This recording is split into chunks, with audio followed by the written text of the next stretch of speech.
Hello students, I am Gunjan Malik Manocha, Assistant Professor, Institute of Hotel and Tourism Management, Maharishi Dayanand University, Rohtak. Welcome to EPG Pathshala.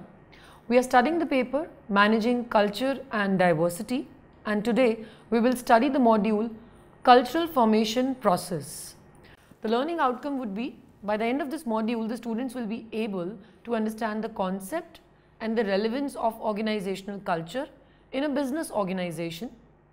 They will get familiar with the factors affecting the organizational culture.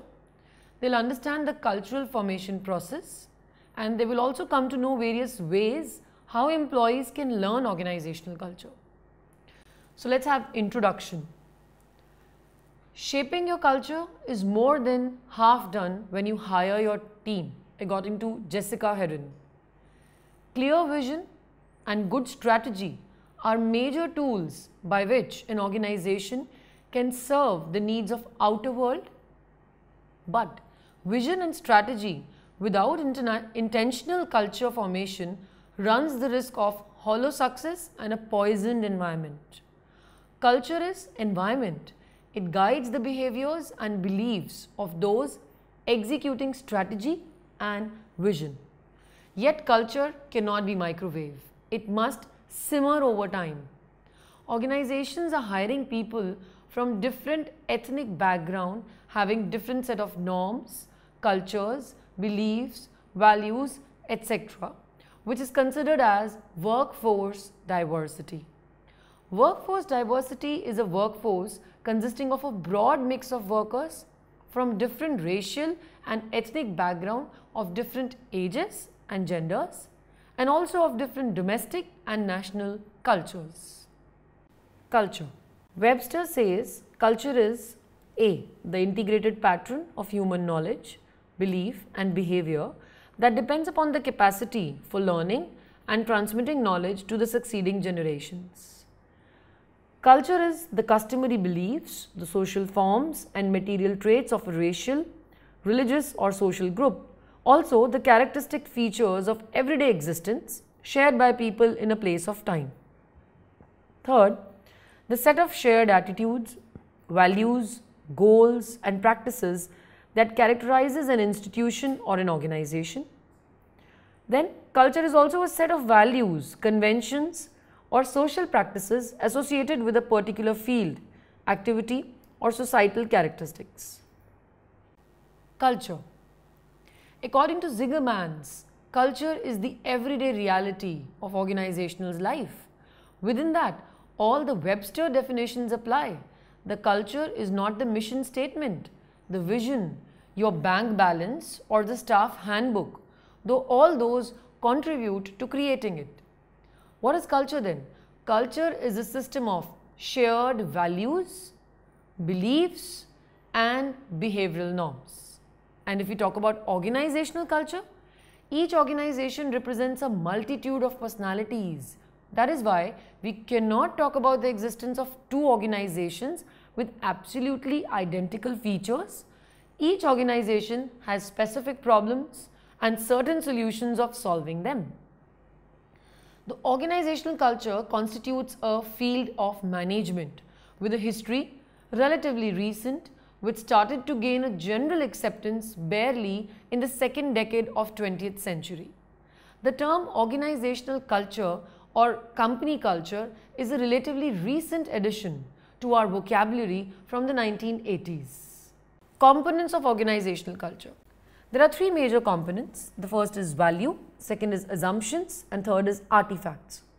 Value, what a company does, its mission, and how it represents itself. Assumptions, the attitudes, often unconscious, formed through company processes and actions that inform what employees think.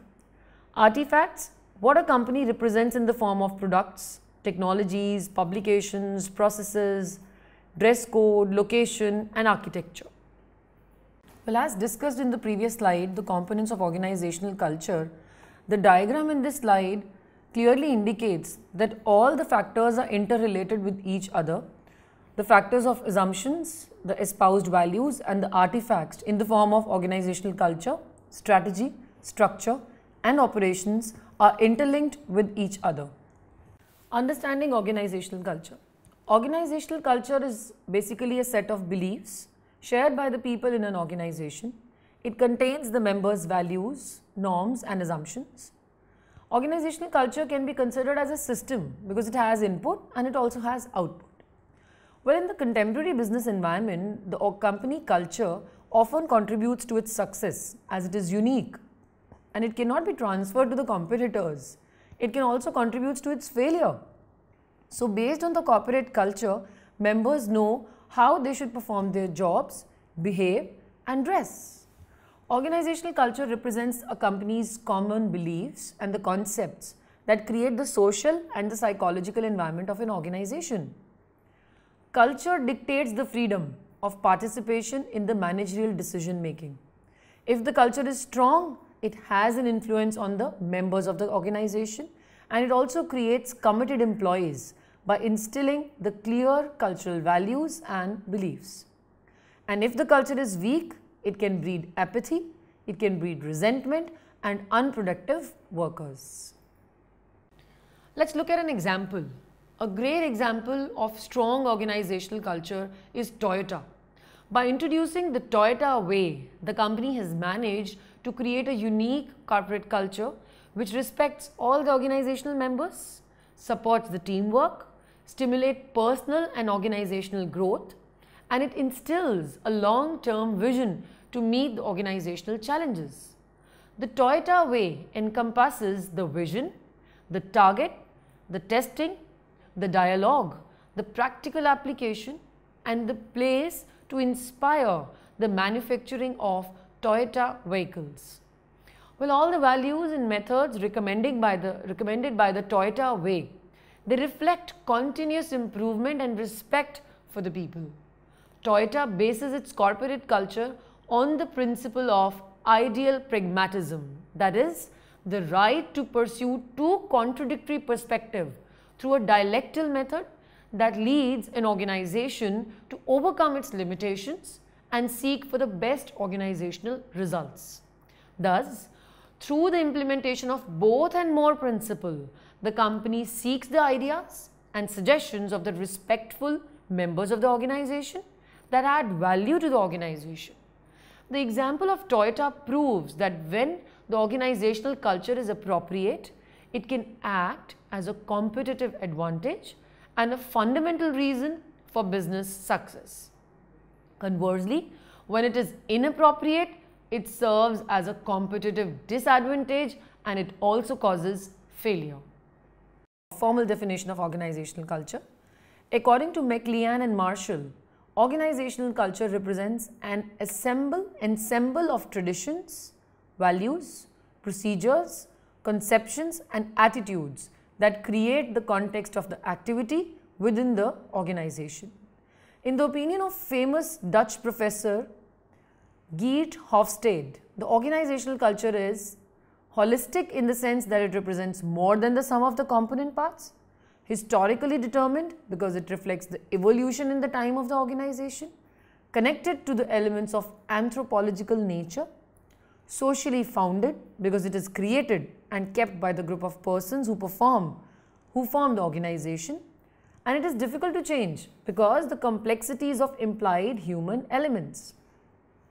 Now, what is corporate culture?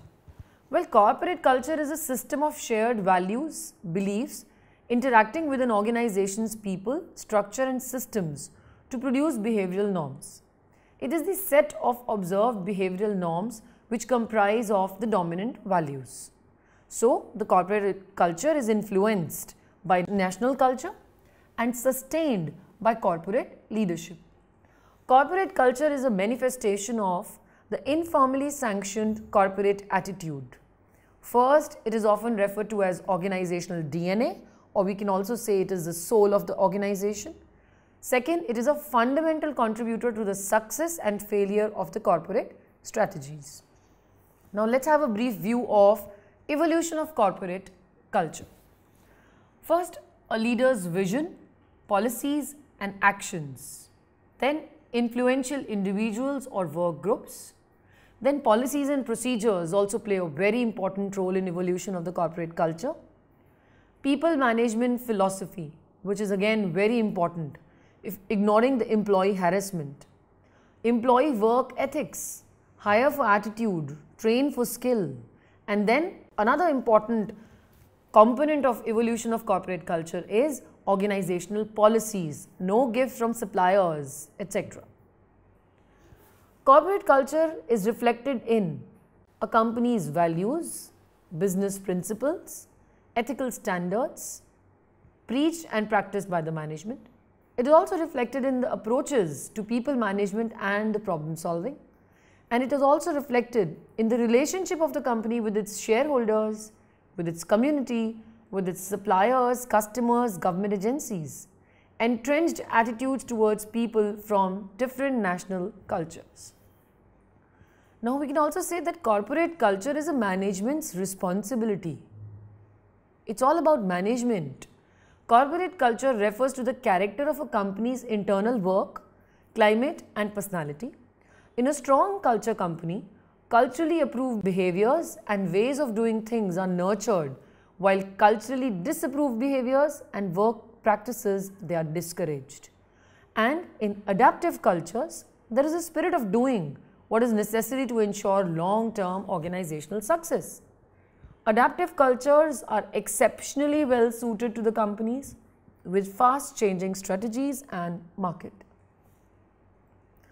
Fifth, the tighter the culture strategy fit, the more the culture steers the company personnel into displaying behaviors and adopting operating practices that lead to successful strategy execution. It is in management's best interest to dedicate considerable effort to build a corporate culture which encourages behavior and work practices conducive to a good strategy. Then a company's culture is grounded in and shaped by what? By its core values and the bar it sets for ethical behavior. A multinational company needs to build its corporate culture around those values and operating practices that travel well across the borders. Why an organization should form its own culture? This is a very important question. Shane in 1992 suggested that organizational culture is even more important today than it was in the past. Why? Because of increased competition, globalization, the mergers and acquisition, the alliances and the various workforce developments that have created a greater need for it. By framing organizational culture, the management can ensure that the organization will work smoothly and it will achieve the growth in its productivity as well as fame in the outer world. Now there are 5 basic functions of culture. The first one is it defines boundaries. Second, it conveys a sense of identity. And third is it also generates commitment beyond oneself. It also helps in enhancing social stability. And one of the most important functions is sense making and control mechanism. Cultural formation process. Well, culture formation is not simply a matter of knowledge. It is all about the knowledge amongst the employees that how the organization actually works, the history of the organization, the values that their organization is promoting, the ways how an organization has achieved the great heights in the market. Culture formation also includes the formation of virtues among the employees, both moral as well as intellectual. An organization's culture comes from what it has been before and the degree of success it has had. The ultimate source of an organization's culture is its founders. The founders of an organization traditionally have a major impact on the organization's early culture. They had the vision, they are unconstrained by previous customs or the ideologies. The small size of the new organizations facilitates the founders' imposition of the vision on all the organizational members. Now, how does culture create? It creates in 3 ways. First, the founders hire and keep only employees who think and feel the way they do. Second, they indoctrinate and socialize these employees to their way of thinking and feeling. And the third is that the founder's own behavior acts as a role model which encourages the employee to identify with them and thereby internalize their beliefs, values and assumptions. Now this diagram basically displays how the organization cultures form. First we have the philosophy of the organization founders, then the founders have a selection criteria. That selection criteria is sent to the top management. Top management socializes it to the other levels of the management, and altogether they form an organizational culture. How organization cultures basically form? When the organization succeeds, the founder's entire personality becomes embedded in the culture of that organization. First, there are practices within the organization that act to maintain it by giving employees a set of similar experiences. Three forces play a particularly important part in sustaining a culture. The first is selection practices. The second is actions of the top management, and the third is socialization methods. Now we studied in the previous slide that organization cultures form in three ways: selection, top management and socialization. Now explicit goal of the selection process is to identify and hire the individuals who have the knowledge, skills and abilities to perform the jobs within the organization successfully. The final decision as to who is hired will be significantly influenced by the decision maker's judgment of how well the candidates will fit into the organization. This results in hiring of the people who have values which are consistent with those of the organization. Additionally, the selection process provides information to applicants about the organization. Selection therefore becomes a two-way street. Now the second step is top management.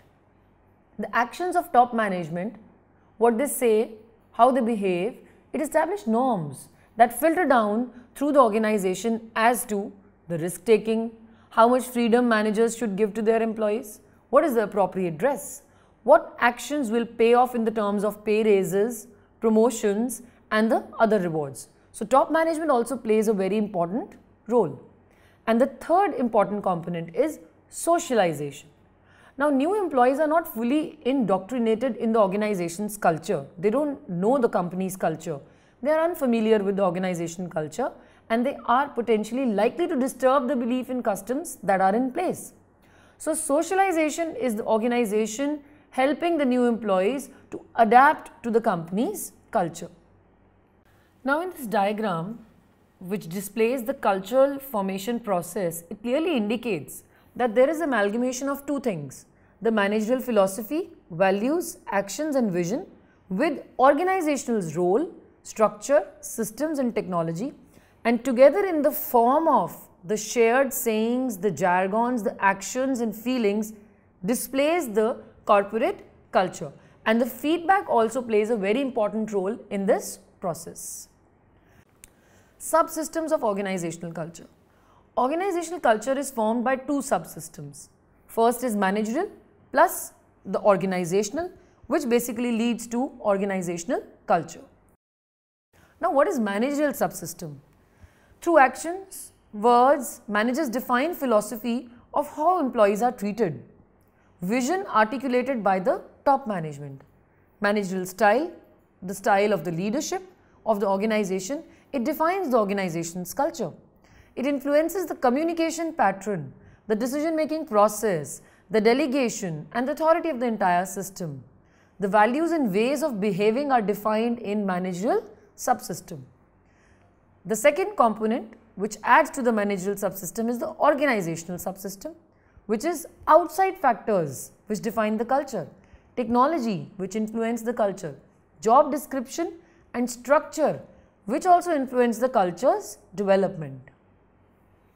Now we are going to study the factors influencing formation of organizational culture. Now the diagram displays that there are 5 factors which influence organizational culture, like the environment, the founders and the owners, managerial leadership style, working groups and characteristics of the organization. The first factor is the founders and the owners. Now in many cases the founders create the philosophy of the company and they also determine the basic values. the owners of the company can exert their influence from more points of view, like the type of the owners, the number of the owners. When there are a reduced number of owners, their influence can be even more profound. The second is the style of leadership of the managers. This has a considerable effect upon the culture of a group. If the manager is distant towards his subordinates, this attitude can have a negative impact upon the culture. The trust in the manager, the embodiment of the chief is a positive example, can influence favorably the efficacy of the group. The managers always influence substantially the organizational culture, their influence being proportional to the hierarchical level. At the same hierarchical level, the influence differs from one manager to another because the level of training and the leading style are not the same. The third factor, which is also a very important factor, is the working group. The working group appears in the organization in different forms. The working force is created by a formal authority, the organizations being networks of working groups. The variables that determine the formation of group can be delimited into the personal characteristics like personality, experience, training, or the attitudes. Situational variables like the task to fulfill, the available space, and more. Groups appear due to the need of affiliation. They have a higher need for affiliation, the necessity to reach the goal, the physical approach, the compatibility between different personalities, and the attitudes and beliefs of the individuals. Now, the nature of the group and the number of the members after the perceptions regarding the nature of organizational culture. Each employee brings into the organization certain convictions, attitudes, behaviors, from whose intertwining results the organizational culture. The general existent attitudes towards the risk and the existence of conflict, the types of relationships of communication will have a considerable impact upon the working group. They affect at the same time the amplitude of innovation and organizational creativeness. According to these factors, the members of the organization will develop an impression about what kind of working place is it. Characteristics of organization. They can affect also the type of culture that is developed. The organizations differ according attributes as measure and complexity. Between the complexity of the organization's culture and the size of the company. Now, the size can be expressed through the business, the figures, the capital, or the number of employees. There is a direct proportional report. Moreover, the bigger organizations, they tend to higher degrees of specialization and towards a bigger impersonal character. Usually, in the smaller companies, the culture is more homogeneous, while in the big companies, they are clearly shaped the subcultures. The organizations also differ according to the degree of formalization. Formalization can be expressed in the terms of rules, the politics, and the norms, and after the degree of decentralization and autonomy. The history of the company, it represents a factor with profound influence upon the organizational culture with tradition, while at the same time, it also differentiates the culture of these organizations from the culture of the new enterprises. The stage of life cycle of the company, it can constitute an important factor rarely taken into consideration. The economic situation of the company, it also influences the organizational culture by its restrictions and the economic facilities. The environment, now the environment includes the juridical, the economic, the cultural, and the technological. The juridical environment can influence the organizational culture positively or negatively. When it includes contradictory elements, its influence upon the organizational culture is negative. The economic environment of the company reflects the status of the national economy. Thus, the economic crisis is also reflected at the organizational level. The individual who enter or are within an organization of the businesses are impregnated with the values, the beliefs, the attitudes that come from the national culture. The economic culture is derived from the national culture and it presents particularities for each country which manifests upon other variables, the variables like owners, the employees and the managers. The technique and technology used refer to the degree of technical endowment and the type of technology is used, which have implications over the organizational culture. Thus, the amplification of the degree of technical endowment of companies has implications over the content of the organizational culture after reduction of the frequency and intensity of human contacts. Now, creating a culture. How employees learn culture? Culture is transmitted to employees in a number of forms, the most potent being stories, rituals, materials, symbols and language. There are only two main ways to build an organizational culture, either with consideration or conscious intent, or by contrast, to let the culture come together as it does, giving it little thought in the process. The formula of successfully building a culture of great service here at Zingerman's is applicable to the building of an organization's overall culture as well. Now the first thing is teach it. The more and more effectively we teach people what we are looking for in our culture, the more likely it will become a reality. Whatever orientation and training work you are doing, you should talk about that kind of culture you are going after. Describe the way you would like things to be working. Talk about the informal ways in which you envision the group working together, the way you want the customer experience to feel. One of the best ways to teach the culture is to tell stories, one of a very innovative way. There's something solid that resonates with the people, hear nice tales of how things were handled in a difficult situation or how the organization has successfully progressed to where it is at now. There is a substantive wisdom that comes from these stories, an experiential element of teaching that goes beyond the intellectual theories. And because culture is what's happening, not just what we say should be going on, the stories resonate in the ways that pure theory cannot. Second is define it. If you have a number of leaders running your organization, you may not immediately have full agreement on what your desired culture is. In that case, there must be a hard discussion amongst the key decision makers so that you can reach a consensus. Putting the vision in writing is an essential element of making it successful. When the dialogue stays verbal only, it's inevitable that everyone will leave the room with a different version of what was agreed upon. Documenting it is far more likely to help you get where you want to go. Third is live it. Culture is very little about what we say and very much about what we do. If we don't live it, it's never going to play out as what we want. Organizational culture is built slowly over time, not with a quick decision or writing on a big check. The influence of the leader is particularly strong in a startup situation. Things are moving quickly, people are operating in close quarters, usually under high stress, and behaviors can have long-lasting effects.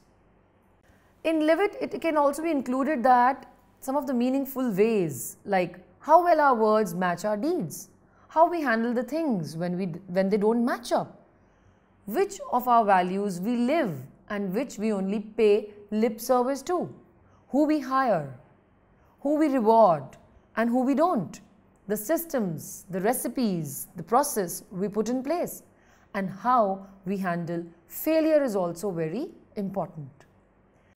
How we manage difficult situations is one of the biggest contributors to the creation of organizational culture. It's easier to build a culture when everything is going well, but strong cultures are partially built by what we do during hard times. When money is tight, how do we act? When a staff member is ill, how do we respond? When a good customer cannot pay the bills, what do we say? What's different about Zingerman's culture is how we handle it when we don't live up to what we said. By openly accepting that we have done, acknowledging what's happened, apologizing for it, and then moving forward together towards the future, everything works more effectively. By handling problems in a constructive way, we are building the culture that we want. Ultimately, everybody needs to take responsibility to personally live the culture that we want to create. none of us will get there perfectly as individuals. But that's where diversity is so great. If we can, number one, build a team that together embodies all the characteristics that we are seeking. And then number two, actually handle that diversity with respect and inclusiveness, not divisiveness. We are moving towards the organizational culture we seek. It is incumbent on everyone in the organization, not just the owners and the managers, to take responsibility for the culture we have and to make it the culture they want.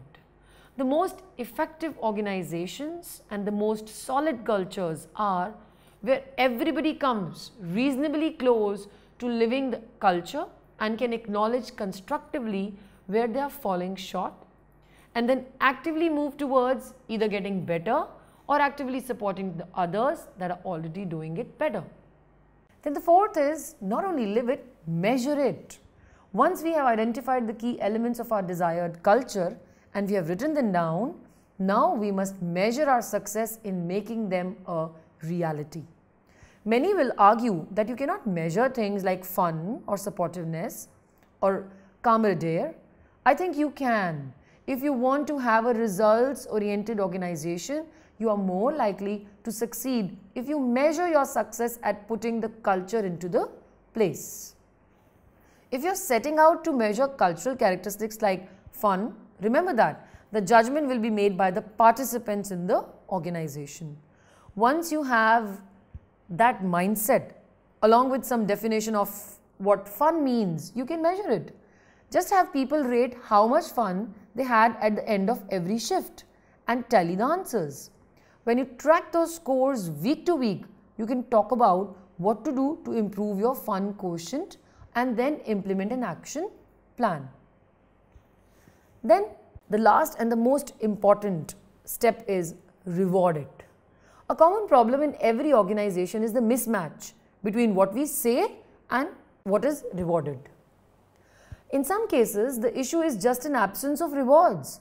They say they want teamwork, but pay bonuses based on the individual performance. So there is a mismatch. No organization will ever perfectly align every reward with the behaviors we seek, but at least being cognizant of the key elements of the cultural vision we are going after and then making sure we recognize them and we reward them again is also very important. Creating and sustaining culture. Once the organizational culture is formed and it is in its place, the practices within the organization maintain it by giving employees a set of similar experiences. An organization's culture doesn't pop out of thin air, and once established, it rarely fades away.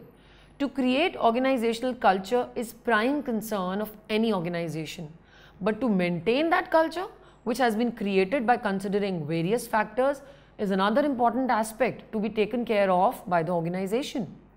If the culture is not well maintained, then it may lead to negative consequences. Therefore, identifying the factors that creates and sustain an organization's culture is the most important aspect.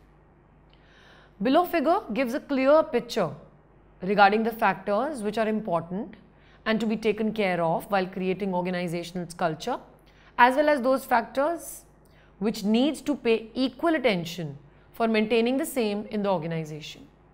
Now this diagram clearly displays how the culture can be created and how it can be sustained.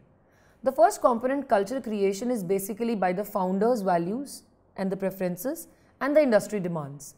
Both of these mix and they form the values, the goals and assumptions. Then if we talk about the cultural maintenance, the culture is maintained with the right selection, attraction, attrition, the new employee onboarding, the good leadership and the good reward systems, and all of these basically form the organizational culture. Summary. Organizational culture shows how employees perceive the attributes of an organization's culture, not whether they like them, that is its descriptive term. Basically, organizational culture is the personality traits of the organization. Culture is comprised of the assumptions, the values, norms and the tangible signs of organization's members and their behaviors. Members of an organization soon come to sense the specific culture of an organization. Culture is one of those terms that are difficult to express distinctly, but everyone knows it when they sense it. Creating a positive organizational culture is not magic, but it tends to have extremely positive benefits for the organizations which embrace it. Culture provides a sense of identity to the members, and it also increases their commitment towards the organization. When employees internalize the values of the company, they find their work intrinsically rewarding and they identify with their fellow workers. Motivation is enhanced, the morale is boosted. Hence, culture serves as a control mechanism that shapes behaviors of the employees. Therefore, appropriate measures are to be considered at the time of formation of the culture. Culture is a fundamental contributor to success or failure of corporate strategies. Therefore, cultural formation process is very crucial. It is very critical aspect for any organization. Thank you.